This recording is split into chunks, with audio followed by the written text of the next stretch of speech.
अपने डीएनए को, अपने खून को रिविजिट करो, अंदर जाओ। एक एक आदमी जो यहां बैठा है और जो वीडियो पे देख रहा है, झांको अपने अंदर कि मैं जो कर रहा हूं वो क्यों कर रहा हूं। जिस दिन वो महान लक्ष्य बन गया ना, ऐसा उड़ेगा आदमी। जितनी अच्छी ऑर्गेनाइजेशन है उनका वाई जब क्लियर हो जाएगा, ये क्यों कर रहे हैं, वो व्हाट और हाउ, यानी कि क्या करना है और कैसे करना है, वो डिफाइन करना मुश्किल नहीं है। आपकी ऑर्गेनाइजेशन, आपकी कम्युनिटी, जो लीडरशिप पर सब सेल्फ मोटिवेटेड हो जाते हैं, जिस समय जीवन का उद्देश्य यह होना चाहिए कि उद्देश्य से भरा जीवन होना चाहिए।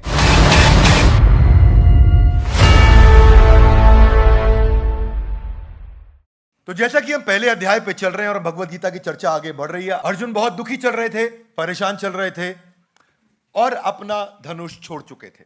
अर्जुन की परेशानी बढ़ रही थी, अपनी परेशानी को उन्होंने एक्सप्रेस किया। अब इसी परेशानी में पहला अध्याय समाप्त होने जा रहा है। हमने कुछ एपिसोड्स कंप्लीट किए पहले अध्याय के। पहले अध्याय की समाप्ति में हम आखिरी के 2 श्लोक लेंगे। पहले अध्याय का 44वां श्लोक आज के एपिसोड में हम चर्चा करेंगे। Bhagavad Gita in action series है, इसका हर वीडियो सबको देखना चाहिए। Would you agree with me? Yes, no? Bhagavad Gita का पहले अध्याय का 44वां श्लोक मेरे साथ मेरे पीछे बोलिए। अहो बत महत् पापम कर्तुम व्यवसिता वयम यद राज सुख लोभेना हंतुम स्वजनम उद्यता। धन्यवाद। सुनते हैं, समझते हैं। श्लोक का पहले मैं अनुवाद पढ़ लेता हूं। अनुवाद और तात्पर्य एसी भक्तिवेदांत स्वामी श्रील प्रभुपाद के द्वारा। श्रील प्रभुपाद की जय। ओह, कितने आश्चर्य की बात है कि हम सब जगन्य पाप कर्म करने के लिए उद्यत हो रहे हैं। राज सुख भोगने की इच्छा से प्रेरित होकर हम अपने ही संबंधियों को मारने पर तुले हैं। ये अभी मैं संदीप महेश्वरी जी के साथ मेरा एक इवेंट था और उस पर किसी ने प्रश्न पूछा था, तो मैंने इसी श्लोक को रेफर किया था, राज सुख लोभेना। क्या कह रहे हैं? अहो बत महत् पापम। हाथ आगे लाइए। महत् पापम, अरे ये तो महान पाप होने जा रहा है। क्या महान पाप होने जा रहा है? कि यद राज सुख लोभेना, मैं राज सुख के चक्कर में क्या करने वाला हूं? स्वजनम, अपने ही लोगों की हत्या करने जा रहा हूं। स्वजनम हंतुम, हंतुम मतलब हत्या। और किसकी हत्या कर रहा हूं? अपने लोगों की। स्वजनम, अपने ही लोगों की मैं हत्या। How strange it is that we are preparing to commit greatly sinful acts driven by the desire to enjoy royal happiness. आजकल लोग व्यापार करते हैं, बिजनेस करते हैं, because they want royal happiness. आजकल कई बार लोग मल्टी लेवल मार्केटिंग वालों को देखता हूं, अपनी गाड़ी दिखाते हैं, सबको सब बताते हैं, है कि नहीं है? सब खूब दिखाते हैं, ऐसा अपना घड़ी दिखाते हैं, गाड़ी। वो क्यों? उनको लगता है कि मेरे को डिस्प्ले करना है रॉयल हैप्पीनेस। जबकि वो बिल्कुल नीचे का कैटेगरी है, बिल्कुल नीचे का कैटेगरी है। आहार निद्रा भय मैथुनम च सामान्यम एतत् पशु भी नरानाम। आहार निद्रा भय मैथुन, ये बिल्कुल नीचे का कैटेगरी है। सामान्यम एतत् पशु भी नरानाम, पशु भी ये काम कर लेता है। अर्जुन भी बिल्कुल बड़ी अच्छी बात करे, लॉजिकल बात है। कितनी लॉजिकल बात बोली उन्होंने कि यद राज सुख लोभेना, कि मैं राज सुख के चक्कर में अपने लोगों की हत्या करने, एकदम गलत बात है कृष्ण, मैं तो नहीं करूंगा ऐसा। तो बहुत अच्छी बात बोली यहां पे उन्होंने कि यद राज सुख लोभेना। उसके बाद अगला श्लोक फिर बोल देते हैं, जरा उसको भी समझ लेते हैं। क्या कह रहे हैं? यदि माम अप्रतिकारणम, कि मैं अप्रतिकार, प्रतिकार मतलब रिएक्ट, अप्रतिकार मतलब मैं रिएक्ट भी नहीं करूंगा। अशस्त्रम, मैं शस्त्र भी नहीं उठाऊंगा, मैं शस्त्र भी नहीं उठाना चाहता हूं। मैं अप्रतिकार मतलब बिल्कुल रिएक्ट नहीं करूंगा। मेरी सामने वाले लोग आकर के बेटर, अगर धृतराष्ट्र के पुत्र आके मेरी हत्या कर दें, मैं तो कुछ उठाऊंगा भी नहीं, धनुष भी नहीं उठाऊंगा। अर्जुन को लगता है कि मैं शाही सुख के आनंद में सब कर रहा हूं और बड़ा पाप कर रहा हूं। सो मोटिवेशन क्या है, आपको क्या ड्राइव करता है, वो बड़ा इंपॉर्टेंट है। क्योंकि भगवत गीता जो पूरा शास्त्र है, अब जो उत्तर देंगे, भगवान पर्पस एस्टैब्लिश करना चाहते हैं। यहां पे क्या एस्टैब्लिश करना चाहते हैं? पर्पस। पर्पस, पर्पस बहुत बड़ी चीज है। महान लक्ष्य, कारण बहुत बड़ी चीज है। अर्जुन को लग रहा था मैं स्वार्थी उद्देश्यों से प्रेरित होकर कर रहा हूं। बिजनेस में अगर आप एंटर कर रहे हैं बहुत पैसा कमाने के लिए, तो वो तरीका ठीक नहीं है, माइंडसेट ही गलत है। वो बिजनेस में एंटर करना चाहिए महद पापम नहीं, महद वैल्यू क्रिएशन। आप सामने वाले के लिए वैल्यू क्रिएट करने के लिए जा रहे हैं, वो माइंडसेट होना चाहिए आपका। क्योंकि झगड़ा किस चीज का? प्रॉपर्टी का झगड़ा है। और सारे, आज पुलिस बता रही है भारत की कि अगर परिवारों में हत्या होती है तो 2 सबसे बड़े कारण है उसके। एक प्रॉपर्टी का झगड़ा, दूसरा सेक्स का झगड़ा। महिला या प्रॉपर्टी आपस में, यही झगड़े मर्डर्स के सबसे बड़े कारण बनते हैं परिवार के अंदर। और अर्जुन को भी लग रहा था हमारा फैमिली प्रॉपर्टी डिस्प्यूट हो गया ये, और फैमिली प्रॉपर्टी डिस्प्यूट को हैंडल करने के लिए मैं, क्योंकि वो भक्त हैं भगवान के, इसलिए वो ऐसा महसूस कर रहे हैं कि भाई ये गलत है बिल्कुल, और क्षत्रियों का सिद्धांत है, वो कह रहे हैं अप्रतीकार, मैं कुछ रिएक्ट भी नहीं करूंगा, मुझको ऐसे ही मार दो। क्षत्रियों का सिद्धांत है कि अगर सामने वाला निहत्था है तो उस पर हाथ नहीं उठाया जाएगा, पर वो ये जानता है क्योंकि ये दुर्योधन, दुशासन, ये सब लोग वेट नहीं करेंगे कर्ण, मैं अगर नीचे हथियार छोड़ दूंगा तो मुझे मार दिया जाएगा। वो जानता है बात, क्योंकि सामने वाले इतने गलत है उसको मालूम है, पर इमोशनल हो गया है। कोई भी एक्टिविटी सही है या गलत है किस बात पर निर्धारित होती है? कैसे पता चलेगा कोई भी कार्य सही है कि गलत है? कैसे पता लगेगा? उसका इंटेंशन। बिल्कुल ठीक बोला आपने। आज जजेस भी क्या देखते हैं कोर्ट के अंदर कि एक्सीडेंटल डिफॉल्ट है कि विलफुल डिफॉल्ट है। मां छोटे बच्चे को थप्पड़ मारे जोर जोर से, सही है कि गलत है? ये इस पे डिपेंड करेगा ये क्यों किया गया, ऐसे क्यों सही है, नहीं मारना चाहिए बच्चे को। अच्छा, कहीं बोले सही है, बेसिकली इसलिए बोल रहे खूब सुते हैं बचपन में ये। अगर बच्चा चोरी करता पकड़ा गया तब उसको मार पड़े तो वो सही है। एक 75 साल के बूढ़े आदमी को थप्पड़ पे थप्पड़ मारना सही है कि गलत है? ना, पर्पस पे निर्भर करेगा। अगर वही 75 साल का बूढ़ा आदमी टेररिस्ट है तो उसको थप्पड़ क्या जान से मारना भी सही है। क्या मेरी बात समझ आ रही है? किसी की हत्या करना सही है कि गलत है? पर्पस पे निर्भर करता है कि वो सही है कि गलत है। आज सुप्रीम कोर्ट ने भी बोल दिया है कि महिला अगर आत्मरक्षा में उसके साथ में दुष्कर्म किया जा रहा है, रेप किया जा रहा है, और आत्मरक्षा में अगर वो हत्या भी कर बैठती है तो वो सही है। कोई भी कार्य सही होगा कि गलत होगा ये किस पे निर्भर करेगा? वही बात अर्जुन के साथ हो रही है, यद राज सुख लोभे ना, कि राज सुख के चक्कर में करना तो गलत है। अच्छा, कृष्ण बीच में टोक सकते थे, बोल सकते थे अर्जुन चुप, अभी मेरी सुन। कृष्ण नहीं बोल रहे। महान लीडर हैं कृष्ण, अपनी लीडरशिप क्वालिटी से सिखा रहे कि सुनते बहुत अच्छे ध्यान से है कृष्ण। पूरा अध्याय अर्जुन को बोलने को अलाउ किया, बोलते रहो आप, मैं सुन रहा हूं, अच्छे से समझ रहा हूं। जितनी बड़ी ऑर्गेनाइजेशंस हैं, जितनी अच्छी world class organisations, leaders, powerful leader जितने दुनिया में है, उन सब की अच्छी बात यह है कि वो अपनी टीम्स के अंदर कारण, पर्पस, महान लक्ष्य एस्टैब्लिश कर देते हैं, उनके खून में डाल देते हैं, इंजेक्ट कर देते हैं। जितनी अच्छी ऑर्गेनाइजेशन है उनका वाई जब क्लियर हो जाएगा, ये क्यों कर रहे हैं, वो व्हाट और हाउ, यानी कि क्या करना है और कैसे करना है, वो डिफाइन करना मुश्किल नहीं है। ज्यादा महत्वपूर्ण क्या है कि हम ये क्यों कर रहे हैं, हम ये वीडियोस क्यों बना रहे हैं। जिस दिन हमारे ईशान गोयल बैठ करके अपनी पूरी टीम के खून में डाल देंगे वीडियो क्यों बना रहे हैं, तो वीडियोस की क्वालिटी और क्वांटिटी दोनों वर्ल्ड क्लास लेवल पे बढ़ जाएगी। क्या मेरी बात समझ आ रही है? हम ये कार्य क्यों कर रहे हैं, मेरा पर्पस क्या है, मैं भगवत गीता के प्रोग्राम्स फ्री में इतने सारे क्यों कर रहा हूं, लोगों को क्यों इन्वाइट करता हूं, इस पे पैसा भी क्यों इन्वेस्ट करना चाहता हूं, क्योंकि मैं चाहता हूं कि भगवत गीता के अंदर ऐसी क्वालिटीज, ऐसे वैल्यूज को समझाया गया है कि भारतवर्ष के अंदर एक नया नैरेटिव सेट करना चाहता हूं कि हर घर के अंदर भगवत गीता बड़े प्रेम और रिस्पेक्ट के साथ पढ़ी जाए और जीवन में उतारी जाए। उसको बोलेंगे हम गीता इन एक्शन। क्या बोलेंगे? मैं ये नैरेटिव सेट कर दूंगा अगले कुछ दिनों के अंदर कि क्यों भगवत गीता को पढ़ना जरूरी है। मेरी इच्छा है, हमारी सरकार से अनुरोध है, प्रार्थना है, हर स्कूल के अंदर, हर क्लास के अंदर बच्चे के लिए भगवत गीता पढ़नी कंपलसरी कर देनी चाहिए, क्योंकि भगवत गीता से जो उसका विकास होगा, वो विकास उसका इंटीग्रेशन, डिफरेंशिएशन पढ़ के, ट्रिग्नोमेट्री पढ़ के नहीं हो सकता है। क्या मेरी बात समझ आ रही है? इसलिए भगवत गीता एक ऐसा ग्रंथ है, मैं हर बार कहता हूं, क्यों पूरे पाकिस्तान में इतने लाखों लोग हमारे गीता के वीडियो देखते हैं, पढ़ते हैं, एक श्लोक नहीं बोला कृष्ण ने हिंदू मुस्लिम सिख ईसाई पे, धर्म पे। इनफैक्ट कृष्ण तो कह रहे हैं सर्वधर्मान परित्यज्य, कृष्ण तो उल्टा बोल रहे हैं इसके। अरे भाई, ये विदेशी ताकतों से अपनी वैल्यूज को बचा करके इस देश को, हमारे को सर्वोपरि लेके जाना है, इसको वापस सोने की चिड़िया बनाना है। जब भगवत गीता पढ़ी जाती थी ये सोने की चिड़िया है, आज भगवत गीता कपड़े में लपेट के रख दी गई है, चिड़िया उड़ के चली गई है।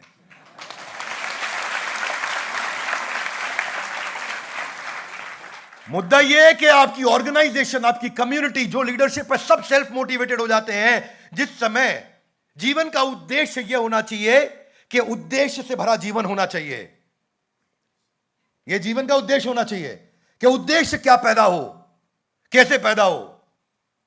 मुद्दा यह है कि आज जब भी अपने डीएनए को, अपने खून को रिविजिट करो, अंदर जाओ, एक एक आदमी जो यहां बैठा है और जो वीडियो पे देख रहा है, झांको अपने अंदर कि मैं जो कर रहा हूं वो क्यों कर रहा हूं। जिस दिन वो महान लक्ष्य बन गया ना, ऐसा उड़ेगा आदमी, ऐसा उड़ने लग जाएगा जिस दिन महान लक्ष्य पैदा हो गया। आज समस्या क्या है? आज देखिए, जब भी आप किसी जूनियर को बताते हो ये करो, ये करो, ये करो, ये करो, ये करो, आप उसको मेंटली पैरालाइज कर रहे हो। ऐसे करो, वैसे करो, वैसे करो, वैसे करो, आप पैरालाइज कर रहे हो, क्योंकि आप उसको सोचने नहीं दे। जब उसने बताया ये करना क्यों है, हम क्या अचीव करने वाले, क्यों कर रहे हैं, क्या कारण है, इसके पीछे बड़ा लक्ष्य क्या है, वो समझ आ जाए, वो अपने आप ढूंढ लेगा क्या करना है। क्या मेरी बात समझ आ रही है? पर चक्कर क्या है, आज आप उसको सोचने नहीं देना चाहते, आप उसके बिहाफ पे सोच रहे हो, अपने जूनियर्स के बिहाफ पे। जैसा बोल रहा हूं वैसा कर, तो जैसा बोला है वैसा कर, जरा बात मत कर। क्या करना चाह रहा है वो सामने वाले की सोचने की क्षमता को खत्म कर रहा है। क्या मेरी बात समझ आ रही है? मैं एक छोटा सा देश जर्मनी एक वाई एस्टैब्लिश कर दिया, कारण एस्टैब्लिश कर दिया। ये धर्म को लेके इतने युद्ध होते हैं क्योंकि वो कारण एस्टैब्लिश कर देते हैं, लोग अपना सब कुछ छोड़ के निकल पड़ते हैं युद्ध करने के लिए। लाखों करोड़ों लोगों को मार दिया था हिटलर ने, क्योंकि उसने अपने देशवासियों के दिमाग में, खून में जुनून ऐसा भर दिया, वाई एस्टैब्लिश कर दिया कि जो ज्यूज हैं तुम आर्यन हो। आज अगर आप लोग कंपनी चला रहे हैं और जो वीडियो देख रहे हैं, किसी से पूछ लेना अपनी टीम के अंदर, 100 में से 100 लोग आपके बता देंगे करना क्या है, क्योंकि उनको आप बता चुके हो बहुत बार करना क्या है। लेकिन 100 में से 40 लोग भी नहीं बता पाएंगे कि ये करना क्यों है, इसके पीछे बड़ा कारण क्या है। वो क्यों नहीं बता पाते? क्योंकि हम यही मिस कर जाते हैं। पर्पस सब कुछ है। जितने ब्रांड आज, बड़ी ऑर्गेनाइजेशन पर्पस के साथ काम कर रहे हैं ना, वो पर्पस ड्रिवन कंपनी का हमेशा मार्केट शेयर, उसका मार्जिन, उसका बिजनेस हमेशा बड़ा होता है। वो कम्युनिटीज बड़ी होती हैं, वो मजबूत होती हैं, क्योंकि ऑर्गेनाइजेशन क्यों एग्जिस्ट करता है, क्या प्रॉब्लम सॉल्व करता है, पर्पस ये बताता है। क्या मेरी बात समझ आ रही है? अहो बत महत पापम यद राज सुख लोभेना। लोग ज्यादातर 99% लोग राज सुख लोभेना के लिए काम कर रहे हैं। क्या मेरी बात समझ आ रही है? अर्जुन इतना तो इंटेलिजेंट था, उसको पता था कि ये उतनी बड़ी चीज नहीं है जिसके लिए इतनी मेहनत करूंगा मैं। वो तो 5 गांव मांगने वाले लोग थे खाली। उनको तो आप नेल्सन मंडेला को देखो ना भैया, नेल्सन मंडेला को 27 साल तक जेल में रखा, और क्या हाल किया उनका जेल में। जितने अश्वेत लोग थे साउथ अफ्रीका में, श्रीलंकन का कोई रिलेशन नहीं है नेल्सन मंडेला के साथ में। ना नेल्सन मंडेला श्रीलंका आते थे, ना श्रीलंकन साउथ अफ्रीका जाते थे, पर श्रीलंकन भी उनको अपना भगवान मानते हैं। मैं श्रीलंका में, मेरा ऑफिस रहा बहुत टाइम, मैं बहुत ट्रैवल किया, कम से कम 20 बार श्रीलंका गया हूं मैं। और मैंने वहां जब लोगों से मिलता हूं, मैं उनसे पूछता हूं आपके देश का सबसे बड़ा आइडियल कौन, बोला नेल्सन मंडेला। 27 साल जेल में रखा। जब कड़क सर्दियां होती थी ना, सबको स्वेटर पहनना अलाउड था, कैदियों को, लेकिन नेल्सन मंडेला को कच्छे में, उसको निक्कर में रखा जाता ना, बनियान पहना करके सर्दी के अंदर। बड़ी बड़ी चट्टानें तोड़ने के लिए उसको काम पर लगाते थे। उनके चौकीदार उनको थप्पड़ मारते थे। एक चिट्ठी लिख करके परिवार से रिसीव करना या परिवार को पहुंचाना उनको अलाउड नहीं था। कांच के दरवाजे लगा देते थे, अगर कोई सामने मिलने आ रहा है फोन पे बात करें, ताकि उनकी सारी पुलिस उनकी हर एक बात को सुन सके। उनका वो बुरा हाल कर दिया था कि ये जेल के अंदर बैठ के अपने मूवमेंट को ड्राइव ना करे। 27 साल के बाद जब मंडेला बाहर निकले ना, इतना महान लक्ष्य था उनका, सबसे शक्तिशाली अश्वेत राष्ट्रपति बने, वो पहले साउथ अफ्रीका के। वो 27 साल बोल सकते थे मंडेला मुझे आप छोड़ दो, कोई दिक्कत नहीं है। वो बोलते थे तुझे लंदन सेटल करा देंगे, तू निकल जा यहां से, ऐशो आराम की जिंदगी जी, यहां क्यों जेल में सड़ रहा है। वो बुरा हाल किया मंडेला का वहां पे। मंडेला की अपनी मां का देहांत हो गया, उनके अपने बेटे का देहांत हो गया। उनकी चिता जलाने के लिए या क्रिमेशन जो उनके धर्म में जिस तरीके से होता है, उसे करने के लिए अलाउ नहीं किया गया मंडेला को। पर वो जो महान लक्ष्य है ना, वो जो पर्पस है, वो खून खौलाता है आपका, वो तैयार करता है। प्रश्न पूछ रहा हूं एक एक आदमी से, एक एक औरत जो यहां बैठे हैं, सभी देवियों से मेरा प्रश्न यहां पे यही है कि आपका महान लक्ष्य एस्टैब्लिश हुआ कि नहीं हुआ। अर्जुन जो थोड़ी देर पहले इसी भगवत गीता में क्या बोल रहे थे, धार्त राष्ट्र दुर्बुद्धिर, कि धृतराष्ट्र के दुर्बुद्धि बच्चे कौन है, दिखाओ मुझे। सेनयोर उभयोर मध्य, मेरे रथ को सेना के बीच में ले जाओ, देखता हूं कौन है, सबको निपटाऊंगा आज। वही अर्जुन इन जब रिश्तेदारों को सामने देखा, अहो बत महत पापम, कह रहे तो महान पाप हो जाएगा मुझसे। राजसुख, वो अपने पर्पस को रिविजिट किया तो उनको लगा यार मैं राजसुख के लिए कर, गलत है। यही सारा मुद्दा है। मंडेला के पास महान लक्ष्य था, आम आदमी के पास महान लक्ष्य नहीं है। उसको राजसुख लोभेना चाहिए, उसको आज फरारी चाहिए, उसको गाड़ी चाहिए, उसको पैसा चाहिए, बंगला चाहिए, उसको सेल्फी खिंचाना है, उसको फिल्टर लगाने इंस्टाग्राम पे, उसका उतना ही लक्ष्य है। और तो और लक्ष्य इतने गिर गए हैं कि मेरे को टिकटॉकर बनना अचीवमेंट हो गया है देश में हमारे। ये जितने अच्छे बड़े ब्रांड हैं, रिट्ज कार्ल्टन एक ऐसा होटल है 5 स्टार, जहां पर उन्होंने पर्पस दिमाग में डाल दिया, कस्टमर सेटिस्फैक्शन के लिए तुम्हें कुछ भी करना पड़े, नियम तोड़ना पड़े तोड़ दो। दुनिया की सबसे बड़ी होटल की पावरफुल चेन है रिट्ज कार्ल्टन। और रिट्ज कार्ल्टन में क्या हुआ, मैं आपको एक कहानी बताता हूं। एक भाई यूएस के रिट्ज कार्ल्टन से निकले, और वहां से निकलने के बाद वो भाई अपने फ्लाइट पकड़ के अपने घर जा रहे थे, कनेक्टिंग फ्लाइट। और जब अपने घर पहुंचे, घर उनका लॉक था, चाबी से दरवाजा खोलना था, दरवाजा खोला उन्होंने, खोलते वक्त बाहर देखा थैला लटका हुआ रिच कार्ल्टन का। चेकआउट करके अपने घर आए थे, थैला लटका रिच कार्ल्टन का। थैला खोला उन्होंने, देखा अंदर चिट्ठी थी। तो वो कस्टमर चिट्ठी पढ़ने लगा। चिट्ठी में लिखा है कि मिस्टर डेविड, आप अपना चार्जर होटल में भूल गए थे। इससे पहले कि आप घर पहुंचते, दरवाजा खोलते और आपके मोबाइल की बैटरी जो ड्रेन हो चुकी है उसके लिए आप चार्जर ढूंढते और परेशान होते, हम चाहते थे कि आपका चार्जर आपके पहुंचने से पहले पहुंच जाए। तो उन्होंने हजारों रुपया खर्च किया कि वो चार्जर उस आदमी के जो फ्लाइट से अपने घर पहुंचा उससे पहले वहां जाकर के पहुंच जाए। चार्जर वहां पहुंचाने के लिए इतना पैसा खर्च किया। ये पर्पस एस्टैब्लिश किया कि एम्प्लॉयज को टॉप मैनेजमेंट से जाकर के परमिशन लेने की जरूरत नहीं है, कस्टमर के लिए कुछ भी कर दो। इसीलिए रिच कार्ल्टन आज दुनिया की सबसे पावरफुल होटल चेन्स में से एक है। आप अपनी टीम के अंदर क्या डाल रहे हो, ब्लड स्ट्रीम के अंदर क्या समझा रहे हो उन्हें, वो बड़ा बड़ा इंपॉर्टेंट है। नहीं तो क्या महत पापम तो होएगा ही। जब राज सुख लोभ, जब पैसे के लिए आदमी काम करना शुरू करता है। कई लोग बोलते हैं डॉक्टर बिंद्रा बिजनेस सिखा रहे हैं, बिजनेस सिखा। याद रखना, बिजनेस के लिए values are far more important than the valuables. मूल्य, वो मूल्य जो आप दूसरों से लेने वाले हो, संस्कार वाले मूल्य, उन मूल्यों से ज्यादा इंपॉर्टेंट है। जिस दिन वैल्यूज रहेंगे ना, वैल्यूएबल जिंदगी भर इतना आएंगे, कोई रोकेगा नहीं। आज भी रतन टाटा को हर आदमी प्रणाम करके, झुक करके ही उनसे बात करता है। कोई पॉलिटिशियन, कोई प्रधानमंत्री उनसे बात करते वक्त अगर ना झुकाओ, ये संभव नहीं है। जो इस प्रकार का रिस्पेक्ट उन्होंने, ट्रस्ट उन्होंने अर्न किया है, क्योंकि ऑर्गेनाइजेशंस के पर्पस बहुत हाई रहे हैं। क्या मेरी बात समझ आ रही है? मैं आपको अपना एग्जांपल देता हूं। मैं ओबरॉय होटल ट्राइडेंट है साउथ मुंबई में, मेरी मुंबई में उसी तरफ मीटिंग्स काफी होती हैं, फ्रीक्वेंटली जाना होता है। फ्रीक्वेंटली तो नहीं, हाँ, लेकिन अब ट्रैवल मेरा कम है, लेकिन 2 महीने में एक बार मुंबई जाता हूं मैं। जब जाता हूं मैं हर बार ट्राइडेंट में रुकता हूं। होटल की ऑप्शंस बहुत सारी है, पर आपको कारण बताता हूं क्यों रुकता हूं, जानना चाहेंगे? ट्राइडेंट जब मैं जाता हूं, एक दफा क्या हुआ मेरे साथ में, बाहर थोड़ा भोजन कम लेता हूं मैं, और थोड़ा पेट भी उस दिन खराब था। तो सुबह ब्रेकफास्ट में मैंने 2 केले और 1 कटोरी दही, जो पैक्ड वाली दही आती है, उसको मैंने होटल से उठाया और मैं अपना निकल पड़ा। 2 केला लिया, दही लिया और निकल पड़ा। थोड़ा पेट के लिए उस समय परिस्थिति के लिए अच्छा था। अगले दिन जब मैंने चेकआउट किया, हमारे ऑफिस में एक राजेश है जो हमारा ट्रैवल का सारा काम देखता है। जब मैं चेकआउट किया तो मैं देखा उन्होंने मेरे को वहां रोक लिया, बोला कि सर आपके रूम में रूम का पेमेंट हो गया, लेकिन ये विदाउट ब्रेकफास्ट था, आपने ब्रेकफास्ट लिया है। मैंने उनसे कहा कि मैं आपको दिखा देता हूं, मेरे मोबाइल में है, ये तो विद ब्रेकफास्ट है मेरा। तो बोले अच्छा सर 1 मिनट रुकिए।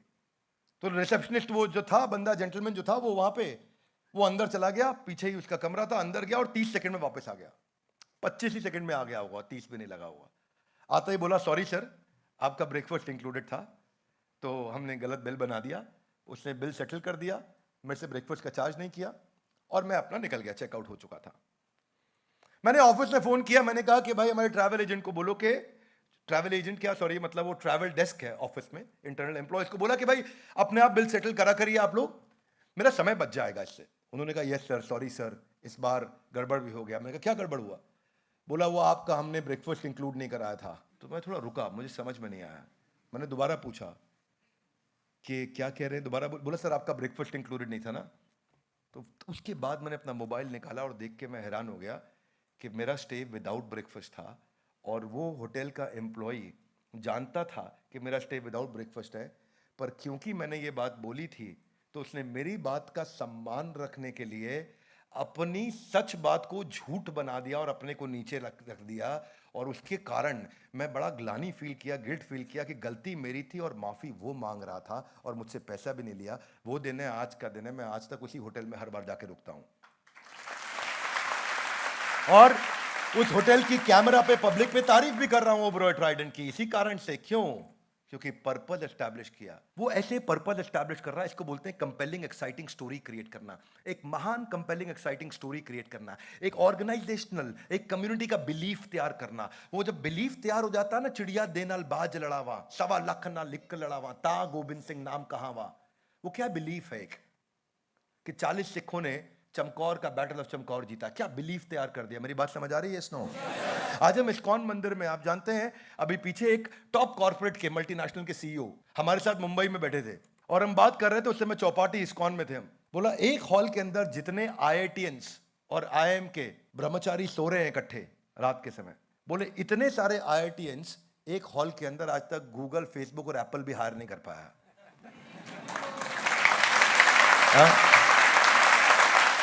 तो ये इतने सारे IIT टॉप क्लास ग्रेजुएट ब्रह्मचारी बन रहे, संत बन रहे, क्यों बन रहे हैं? उनके पास वो बिलीफ है, वो राइट अंडरस्टैंडिंग बिल्ड कर पाए। वो ऐसे ही ऑर्गेनाइजेशन चलती हैं, बिजनेस ऑर्गेनाइजेशन भी ऐसे ही चलती हैं। आप क्या तनख्वाह देकर के भी इतने IITians को हायर नहीं कर पाओगे जितने बिना तनख्वाह दिए इस आध्यात्मिक संस्था में लोग सेवा कर रहे हैं। क्या मेरी बात समझ आ रही है? Amazon क्या कहता है? Customer obsession. हाथ आगे लाइए, हाथ आगे लाइए। मुझे प्यार हुआ, अल्लाह मियाँ। गाना सुना है आपने? मैंने बचपन में सुना था, मुझे प्यार हुआ, प्यार हुआ। वो Amazon कहता है कस्टमर से प्यार कर लो। He is your first love and he is your last love. तभी आप इस कंपनी में रह सकते हो, नहीं तो नहीं। प्रमोटर को होता है कस्टमर से प्यार, एम्प्लॉय को नहीं होता है। एंटरप्रेन्योर को होता है, एम्प्लॉय को नहीं होता है। एम्प्लॉय को प्यार होता है, शाम का टाइम हो गया, छुट्टी, तनख्वाह की तारीख बता दो क्या है। मैं भी देखता हूं, कल मुझे हमारे एक वीडियो शूट कर रहा था तो हमारे कैमरामैन मुझे बता रहे थे कि सर जब भी कोई नया आदमी आता है ना कंपनी में, आते ही सबसे पहले पूछता तनख्वाह किस तारीख को मिलती है। तो बोलता हम बड़े गर्व से बोलते हैं ये बड़ा बिजनेस कंपनी है डॉक्टर बिंद्रा की, यहाँ पे तनख्वाह महीना खत्म होने से एक दिन पहले मिल जाती है। तो क्या है, आम आदमी की मानसिकता इतनी है, और भगवत गीता आम आदमी से आपको खास आदमी बना सकती है। इसीलिए पूरे देश के अंदर नैरेटिव सेट कर रहे हैं कि गीता को एक्सेप्ट करना है। क्या मेरी बात समझ आ रही है?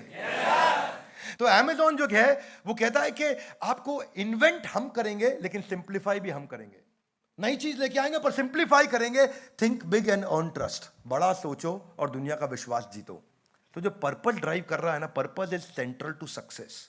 हर सफलता के लिए। आप में से कितने लोग कहते हैं कि मैं जो जिंदगी में अचीव करना चाहता था कर चुका हूं? अगर आपने नहीं किया तो याद रखिए, इसको बोलते हैं, ये पर्पस ना होने से आपको चवन्नी लाल बना देता है। क्या बना देता है? हाथ आगे लाइए। वो क्या होता है? चवन्नी लाल ये वो आदमी है जिसको रास्ते में चवन्नी गिरी, दिख गई, तो वो सामने महान लक्ष्य के लिए जा रहा था पर चवन्नी के लिए रुक जाएगा। क्या मुझे बात समझ आ रही है? चवन्नी लाल ये वो आदमी है जिसको रास्ते में छोटी छोटी चवन्नियां डिस्ट्रैक्ट कर देती हैं।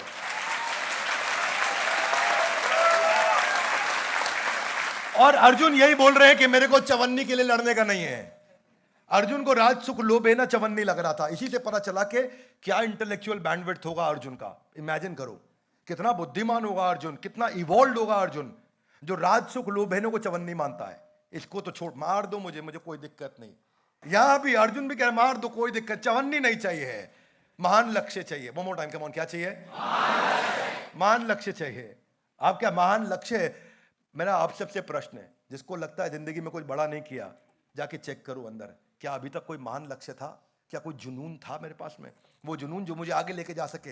हाँ, ये सब क्लियर पर्पस से ही निकल के आएगा। और आज का टॉपिक यही था कि जिंदगी में हमारे को राज सुख लोभेना इज महत पापम। राज सुख लोभेना इज वास्तव में महत पापम। पैसे के लिए बिजनेस करना ये महान पाप है। जब तक सेवा की भावना नहीं आएगी, तब तक जब आप जो बिजनेस करेंगे वो बिजनेस आपको बिजीनेस में भी रखेगा, और ना आपके पास वैल्यूज आएंगी ना वैल्यूएबल्स आएंगे।